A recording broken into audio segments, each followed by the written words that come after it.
আসসালামু আলাইকুম। আমি রবিউল আউয়াল। আজকে আপনাদের সামনে হাজির হয়েছি ২০২৫ সালের ঈদ উল ফিতরের বাংলাদেশের মুক্তিপ্রাপ্ত সব সিনেমার বিস্তারিত তথ্য নিয়ে। চলুন দেখে নিই এইবারের ঈদের বড় পর্দায় কী ছিল দর্শকদের জন্য। প্রথমেই শুরু করছি এই বছরের সবথেকে আলোচিত এবং সর্বোচ্চ আয় করা সিনেমা দিয়ে। সিনেমার নাম বরবাদ। ধরন রোমান্টিক অ্যাকশন থ্রিলার। পরিচালক মেহেদী হাসান হৃদয়। অভিনয় করেছেন সাকিব খান, ইদিকা পাল ও যিশু সেনগুপ্ত। এই সিনেমাটি মুক্তির ২০ দিনের মাথায় আয় করেছে প্রায় ৫০,৮২,০০,০০০ টাকা। বক্স অফিসে এটি ছিল সুপারহিট।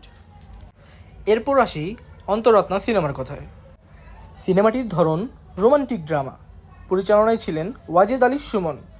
অভিনয়ে সাকিব খান এবং দর্শনা বর্ণিক। যদিও এই ছবিটি আগ্রহ তৈরি করেছিল, তবে বক্স অফিসে তেমন ভালো সাড়া ফেলেনি। এর সুনির্দিষ্ট কালেকশন এখনও প্রকাশ করা হয়নি। তৃতীয় সিনেমা জংলি, একটি অ্যাকশনধর্মী ছবি। অভিনয়ে সিয়াম আহমেদ। মুক্তির প্রথম দিনই এই সিনেমাটি আয় করে প্রায় ৪,৫০,০০০ টাকা।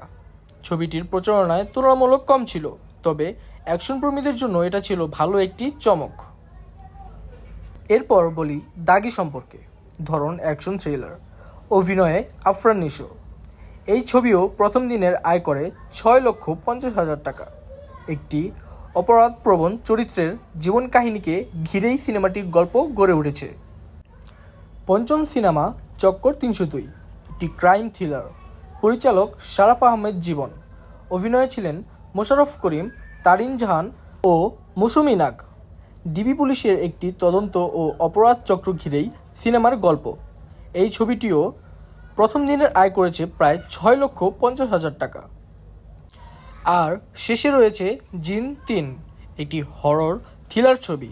যদিও এর বক্স অফিস কালেকশন এখনও জানা যায়নি, তবে যারা অতি প্রাকৃত গল্প পছন্দ করেন তাদের জন্য এটি ছিল স্পেশাল একটি রিলিজ।